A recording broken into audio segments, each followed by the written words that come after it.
Racism. Pretty bad, huh?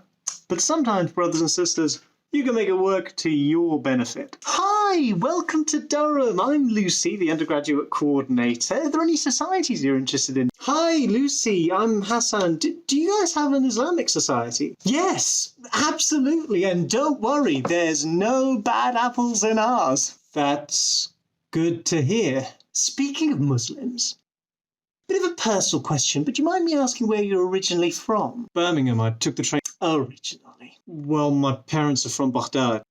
Baghdad. Oh, and has anyone told you about our refugee scholarship? Look, Lucy, I know you don't mean to offend, but I am really tired of... It's worth £5,000.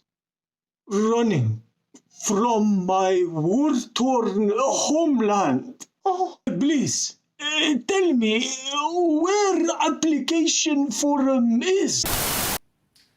So last lecture we started to derive the equation of the volume of a sphere, and today we're just going to continue with that calculation. We saw that we needed to over a volume element.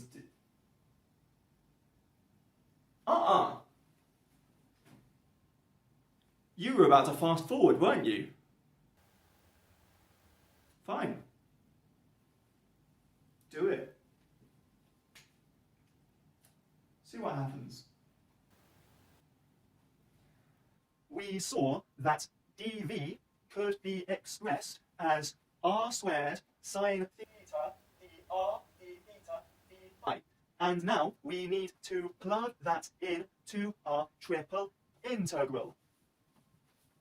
Yeah, that's right. I'm recording this lecture in slow motion because I know what you kids are like. If we substitute this expression into our integral and include our limits, we find this expression. Nah, come on. Go back and watch it properly. So, a lot of people are really into astrology. I am not, but the two things I do know are that I'm a Leo, and a Leo is a fire sign. And what's funny about that is that if I ever committed a crime, it would be arson. Yeah, I'm not going to do it, obviously, but if I did it, it would be arson, no question. And I get a wee bit nervous telling people that because, you know, it comes up more often than you'd think, just because there's a bit of bad blood between me and my neighbours. And I think if there was ever a local fire, I would probably be the #1 suspect, which is not a good label to have, I think. But the reason for that bad blood is not actually down to me and my personality, for once, but because I have a dog with severe anxiety. And in one sense, that's actually great because I can finally connect with her on some level, but in another very real sense, it's a problem.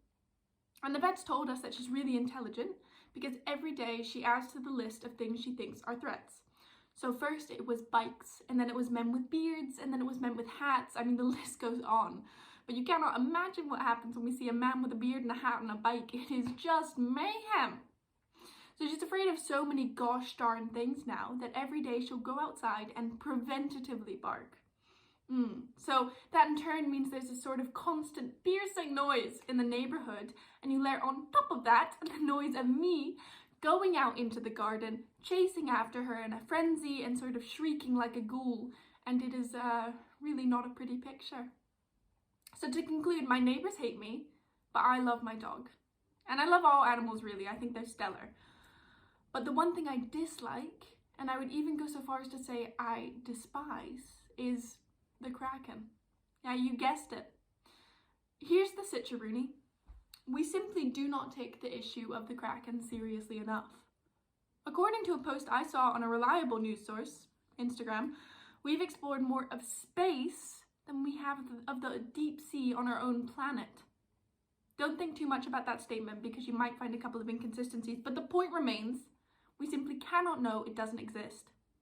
Also, for anyone lucky enough to not know what the Kraken is, think Giant squid, but with a vengeance and a thirst for blood. Probably my blood. And people tell me, friends, I have friends, and they tell me, oh Flo, you silly goose, you foolish swan, the Kraken isn't real, doesn't exist. And even if it did, which it doesn't, there's oodles of distance between the two of you. And here's what I say to that. It is biding its fucking time. And one day, I'll take a gentle stroll into the sea or the ocean, and it will come for me. You know, the other day I was watching a documentary on sharks. You may have heard of it, Jaws, directed by Steven Allen Spielberg. And in that, it's a shark. It's not a kraken, but it still does some damage. And do you know why they all died? I think they all died. I should have fact-checked this. When I said the other day, I meant when I was 8 years old at a friend's birthday party, and we watched the film, and then my mum had to pick me up because I was crying so much because I thought the shark would kidnap me in the night, but that is not the point. The point is they all died maybe because they didn't take the threat seriously. So stay safe. Why are there so many Biden supporters falling from the sky right now on me? Right? Honey, Yeah, Mom, I put my thermals on. Welcome to the U.S. Capitol building. I'm your guide through history today, Megan. Now, where are you all from? You're all British. Lovely. Well, congratulations. Until recently, you were the only invading force to ever successfully sack the building you are about to see.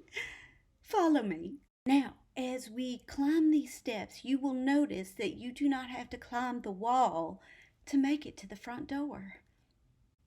You're staring at the Capitol Rotunda right now, designed by architect William Thornton and inspired by the Paris Pantheon.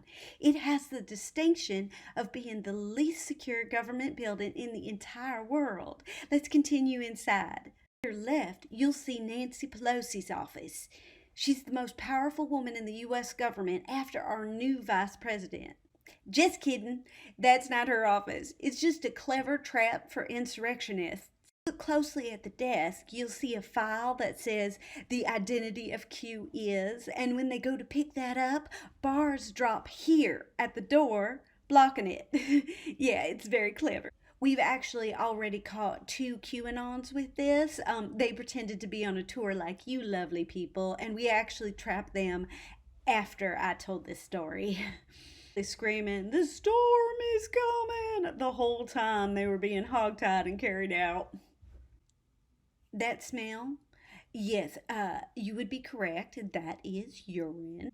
The insurrectionist actually left us all kinds of bodily fluid. Watch where you step. We're terribly sorry the mess is still about, but the FBI is making a little file for our patriot friends. They are right. Big Brother does see all because they showed us all. As we continue the tour into the main building, we will stay inside the velvet ropes, just like our little insurrectionist friends did. They may be trying to kill all the Congress people and Mike Pence because their orange ape ruler didn't win the election, but they're also not savages. Follow me. 4, 3, 2, 1. Natalia, give us a speech. A boss nut speech. Okay, settle down. First of all, I would like to thank everyone for coming to the office's New Year's party. What a year. It has been rough and tumble, all right. We all know that. Freddie, more than anyone. I mean, to think I started this year with a car and a career, and now... Okay, Fred, let's not be a Debbie Downer. Now that brings me to Debbie. My Deborah, my little pet rock. What would I do without a Deb? You faced every odd this year's had to throw at you. To kick it all off, the divorce. Yeah, I guess it has been a tough year. Then your dog got mites. You got mites. I don't have a dog. Then the whole office got mites off your mangy, toothy dog, Deb. Then, of course, you lost a tooth. Didn't happen. Then you lost your job. What? Oh, yeah, Debs, babes. Did you not get my email? Oh, you are fired. On this occasion, it isn't me, it is actually you. Anyway, and thank you so much to Mum and Dad in the back there. I love. Thank you for being such great batty thangs. Sue, what do I say to you? It's, shoe. Suzanne, thank you for being sex-heavy and never boasting about it. Now, my Jeremith, you learned something this year that we could all do with remembering. The emoticon that can break your heart is sometimes the very one that heals it. Gurgle. I don't know where to start. So I'm not gonna. I am so grateful that there are such lovely people working in this office. I lost my toaster tonight, but I gained a toast. And on that note, who has my toaster? You cheap fucks. A toast to the groon. Oh, and of course there's you, Roast. I can always count on you for working hard, playing hard, and being permanently hard. Thank you, Roast.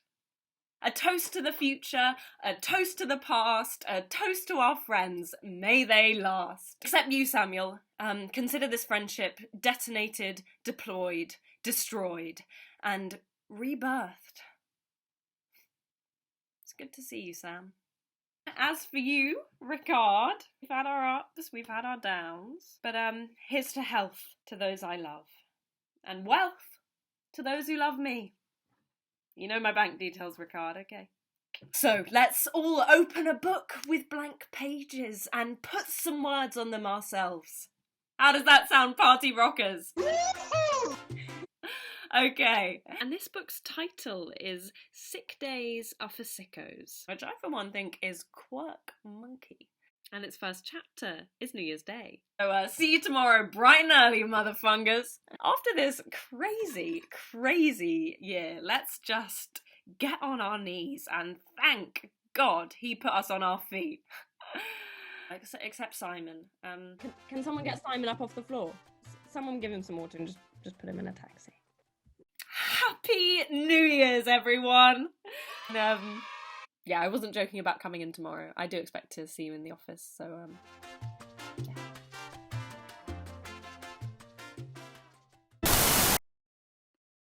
Over a decade ago, many groups of unfortunates made their way into the Trap Tower, with only one permitted to leave for every 6 that went in. In a series of exclusive interviews, we entered the Trap Tower to see how the left-behind unfortunates are getting on. Michael from Birmingham told us that he is quite accustomed to the tower life. He doesn't really see being trapped in a dungeon for eternity, without anything to do, plagued by the fear that he'll never see another human again, as any different to current life on the outside world, really. Jackie from Handforth is the only unfortunate who has managed to escape the tower since time of filming.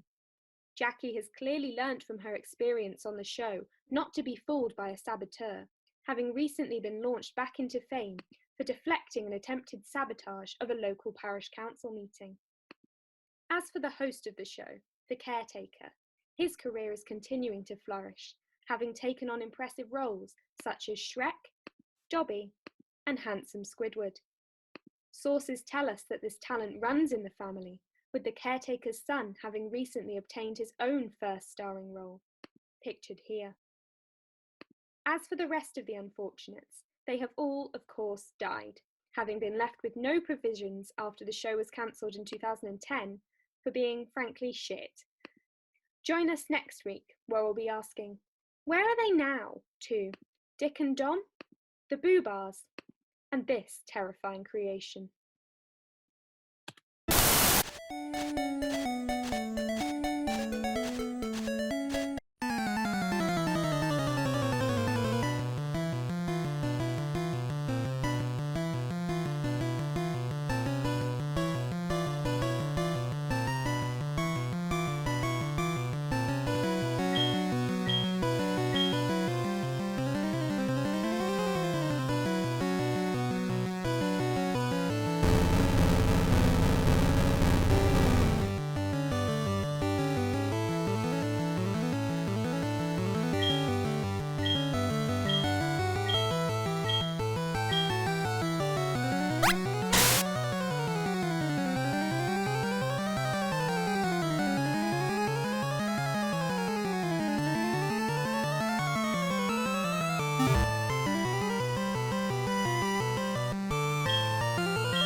was having one of those days. One of those days where I thought, hey, I'm pretty great. And those don't come along often. So I was just quite distraught at my sudden ability to not look an absolute state. And I know what you're thinking. Yes, I was up my own arse to stop my morals promptly sinking. I found a solution at last.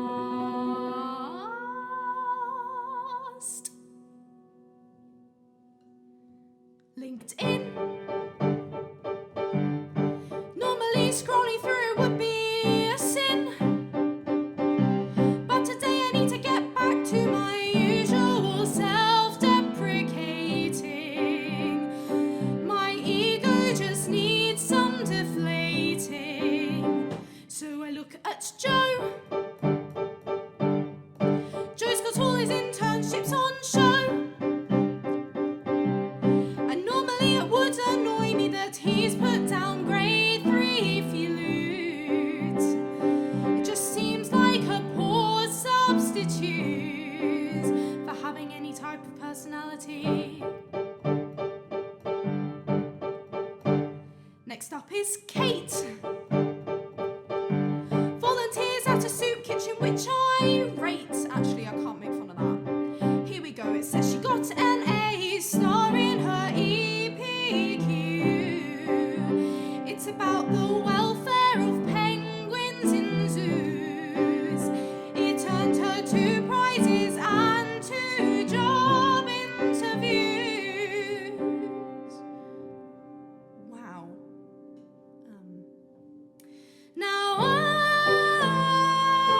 I can't be the only one who tries to keep it humble, and I'm telling you the best way is LinkedIn for helping your ego wear thin. Or there is always Tinder.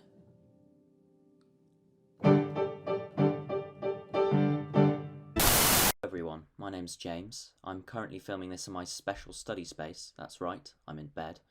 Marx predicted that human beings would end up being mere appendages of machines, but if the past few weeks have taught me anything, it's that that prediction is the other way round.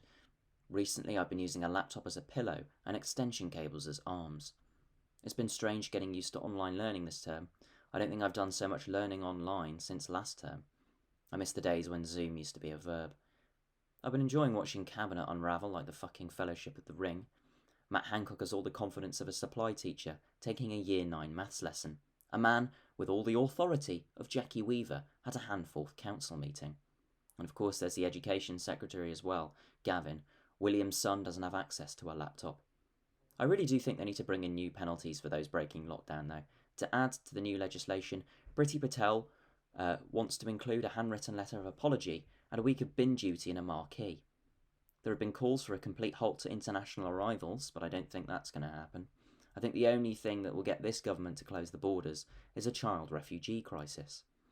With 2021, I've been trying out some new things. I've recently become vegetarian. Unfortunately, vegetarianism has some unintended consequences. At family dinners, it's meant the fateful return of, you guessed it, the slow cooker curry. God save me from the slow cooker stew / curry.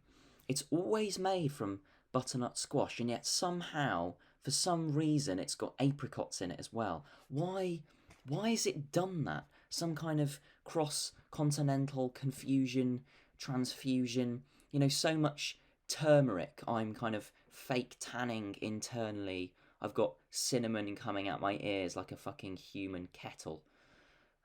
In fairness, it could be worse. At least I'm not one of those wankers eating baked feta and tomato pasta because they've decided it's aesthetic. So many things are aesthetic nowadays. I hate that word. Back in the day, the Romans found Palladianism and arches aesthetic. Gothic churches are arguably quite aesthetic. But now people are like, oh, poverty, so aesthetic. Oh, wheelie bins and shit on the street, so aesthetic. These are the same people who are throwing it back to drill music. The only thing you're swinging your arms in a figure of 8 for is to drizzle extra virgin olive oil on your focaccia.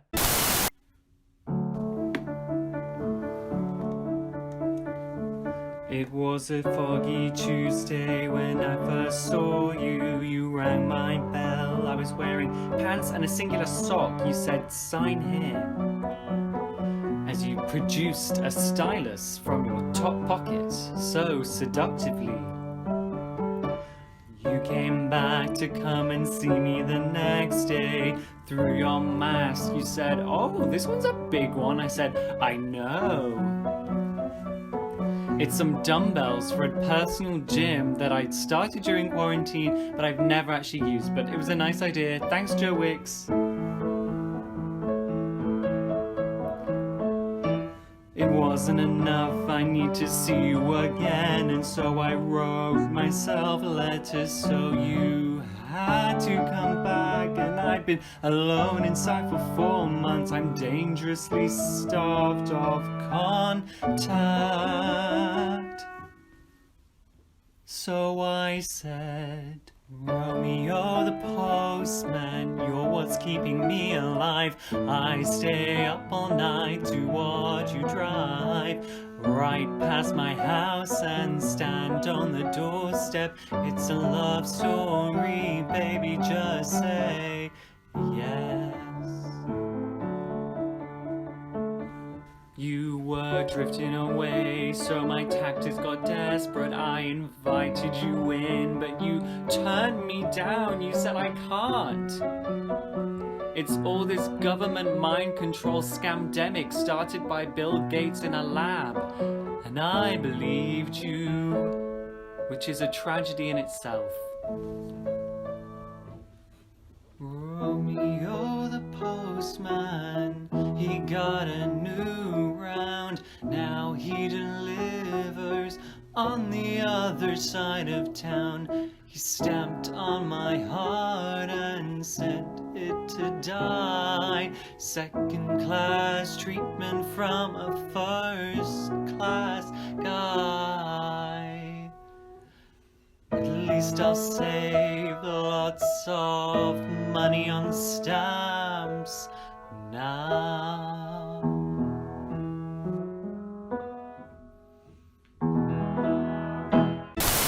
Welcome back to Pamela's Positivity.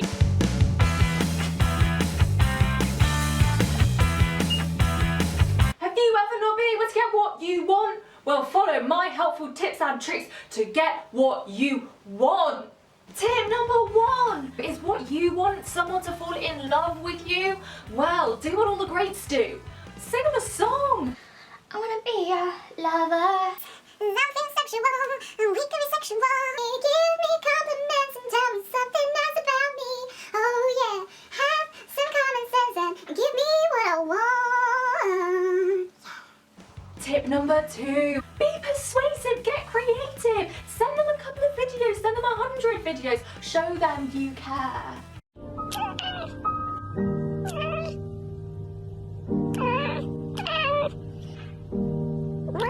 And tip number 5. Have you ever seen a man not get what he wants? Am I right, ladies? Be a man. But you gotta be a particular type of man. Tip number 6. Have you ever seen a dog give someone its paw and not get the treat it wanted? No. So what you have to do is give someone your paw. Tip number 7, lucky 7. Enlist the help of your social media, and that includes your dating profile.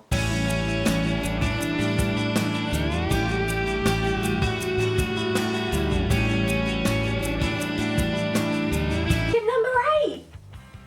This day and age, YouTubers get what they want left, right and centre.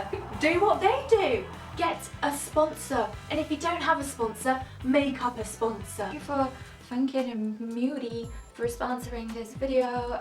Please like and subscribe, because if you like and subscribe, then I get more followers and we can do manifestation together. So I'll write in my journal that I really want all of you guys to come and clean my house, and then you'll write in your journals that you really want to meet me, so you want to come and clean my house, and then you come and clean my house.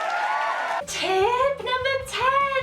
If all of those things don't work, then you just need this last thing to get the job done. Just fucking do it, you cunts. And that's it for me, Pamela, who is positivity enshrined. The other day, my ex-girlfriend said to me, "Henry, it's been 3 years. When are you going to get over me?" I said, "I'm sorry, Sarah. I'm just not that good at high jump. And also, I saw you holding hands with James in science class." So, I didn't really enjoy school. I didn't enjoy some of the things I had to do at school. I didn't really enjoy PGL. For those of you who don't know, PGL is like a camp for 10 or 11-year-olds, where you spend about 3 or 4 days with everyone in your school year, taking part in various sort of outdoor activities. Now, the big selling point of PGL, really impressed upon us by the teacher running the trip, was that PGL, rumour has it, stands for Parents Get Lost. And I thought, okay, but I prefer my parents to my English teacher. I went home, I told my dad I was going on PGL. He said, "What does that stand for?" I said, "Parents Get Lost." He said, "Sorry, after everything me and your mum have done for you, you're seriously telling us to get lost so you can spend 3 days kayaking with Mr. Henderson? Parents get lost? No, you get lost, you ungrateful shit." So we did sailing on PGL, which my mum said would be a really fun activity, but to be honest, it just made me feel stressed and queasy. I was in a boat with a boy called Stefan, who I didn't much like, because he's a cunt. He was really arrogant for a number of reasons. His sister was head girl, he could shut his nostrils without touching them. So as I said, absolute bellend. To give you an idea of what Stefan was like when he was older, the first time I ever went clubbing, Stefan came up to me in the queue and he said, "Listen, you might need to call a lifeguard for me this evening." I said, "Oh yeah, why's that?" He said, "Well, take a look around you. Looks like I'll be drowning in pussy this evening." Leaving aside the appalling misogyny, I didn't know anyone could speak with that much confidence. Sometimes I'm too scared to ask a waiter for ketchup. Anyway, he kissed 3 women that night. The only thing I've ever pulled in a club is my hamstring, which resulted in a very embarrassing request for ice from the bar staff.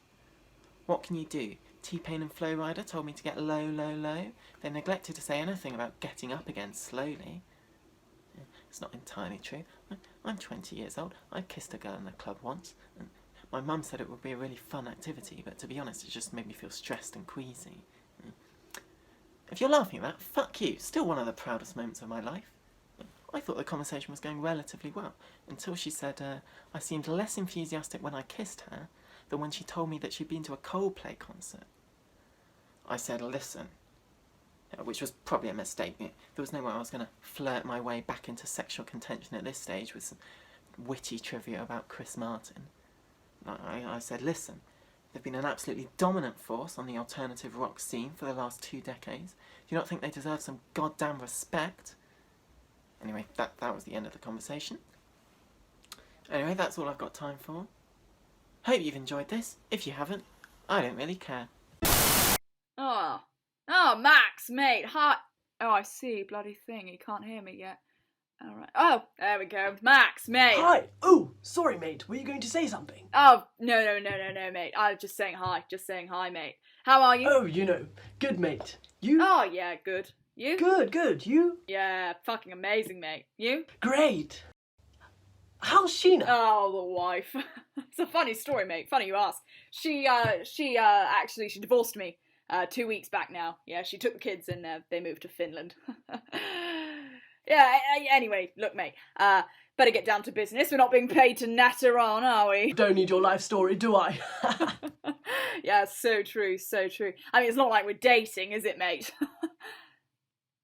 Yeah, anyway, so basically, mate, the big dogs just want us to come up with a men's equivalent for perfume. I mean, God knows why, mate, God knows why. So just thought I'd call this meeting for a little brainstorm-a-rooney. Any ideas? Okay, well, hear me out. What if we take, like, great-smelling scents, right, hear me out, and we crush them into a liquid, hear me out, and we put it in a bottle, and we charge people for it. So, like, perfume. Yeah, but hear me out. We call it something different. Oh, mate, that is revolutionary. I love it. I mean, but how are we going to sell this? You know, I mean, like, take this women's shampoo, for example. I mean, flirtatiously floral overtones with a fruitalicious twist. I mean, God, what real man is going to buy that, hey, mate? Yeah, you know, just to be clear, mate, Sheena left that here, yeah. I didn't go to the shops and specifically buy it, no, right. What about something hard-hitting? Something tough, you know? Show off how manly we are. Okay, I like it. So what about, okay. So, fresh gunpowder mixed with the blood of your deepest enemies. It hits you in the face like a icy bitch slap. Boss, you are a genius. I hate to brag, mate, but I am categorically the best. On to the name, pal. First thing that comes into your head. I'll go first. Indie sweat. Hunky musk. Lion's drool. Man juice. Too far, I think. Too far, mate. Oh, okay. I've got an idea. What about aftershave? Dude, everyone's gonna love it. I mean, I practically never leave the bathroom. My beard grows that fast. You know, I'm constantly shaving. Me too, mate. Me too. This is perfect, mate. We'd all be using it after we shave. Meh. Sorry, mate. One second. Yeah, hello. No, what do you mean there's been a delay? No, sorry, pal. But I actually need my Moroccan neck moisturiser, and I need it now. Yeah. It's not a moisturiser, mate. It's more of a.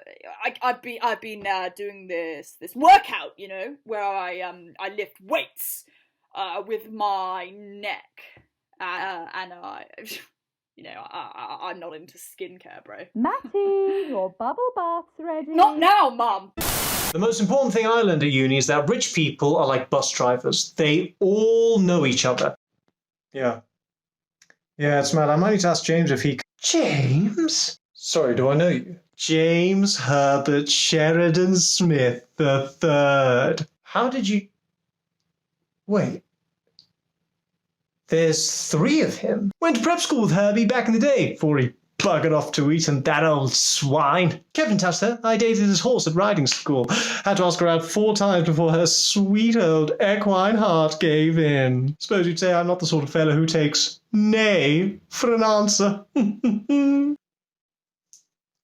going to need to call you back, Sam. Sam? Samuel Mortimer Heseltine Duckworth? Would you shut up, man? If you don't wear a mask, I shouldn't even have to ask what obviously valid reason you have for being unreasonably stupid. You're obviously dropped as a baby if you think you're exempt from the hellhole of a year that we have spent doing yoga in our living rooms, or Friday quizzes over Zoom, or living vicariously through pictures of our younger selves. If you think lockdown's too much of a hassle, take a trip to Durham Castle. Da da da da da da. I have nothing to say to you. You know, I have nothing against people. You know, who am I kidding? I have everything against people. If you abstain from science and are proud of non-compliance, and you take the fact that you've never been ill as an indisputable sign that your ignorance is triumph, which is confirmation bias, which every teenager learns about in GCSE science, a phenomenon caused by reliance on social media giants whose CEO's always moral as an Argos kitchen appliance. I have nothing to say to you. You'll say it's only the flu, will you give it a rest? Poor Boris had it so hard, he just tried his best. No, this country was failed by entitlement and inappropriately timed half-price meals.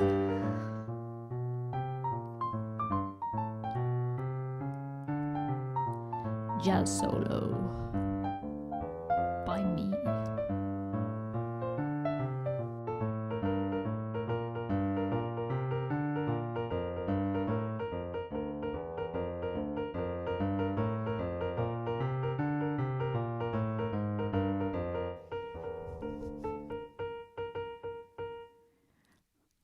Yeah, just get yourself on Zoom, order yourself a Deliveroo, then complain about the Tories like the rest of us do. Do do do do do do do. Nothing to say to you. Yeah, if you don't wear a mask, I'm afraid I have a grim task. I'll stick my hand into your fist and then I'll stick it up your ass, and then I'll have a feel around, see if your brain's in there too. Must be thinking with your rectum if for you this is a good thing to do. I have nothing to say to you. Yeah, yeah, yeah. Da da da da da da.